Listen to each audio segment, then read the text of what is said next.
Praise the lord అండి. బాగున్నారు కదా? దేవుని మాటల కొరకు ఎదురు చూస్తున్నారా? ప్రతిరోజు ఎంతో అద్భుతంగా నడిపించబడుతున్నాం కదా. ఈ ఉదయం కూడా మరి యోహాను సువార్త 16వ అధ్యాయం 23వ వచనం ద్వారా దేవుడు మనందరితో మాట్లాడనే ఉన్నారండి. నా పేరిట ఏమి అడిగినను ఆయన మీకు అనుగ్రహించును.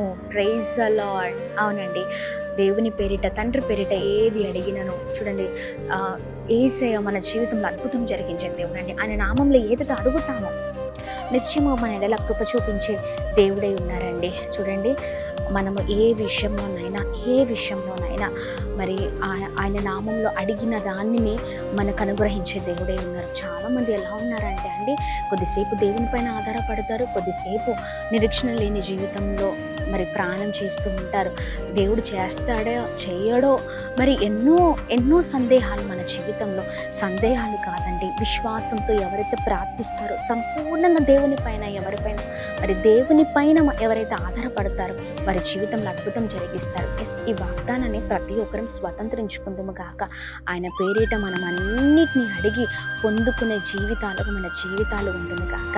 ఏది కావాలన్న మనుషుని కాదు, కానీ హన్న ఎలా అయితే దేవుని సన్నిధిలో గోచాడిందో, అడిగి పొందుకుందో అలాంటి జీవితాలు మనకు కూడా ఉంటుంది కాక. Praise the lord. God bless you all.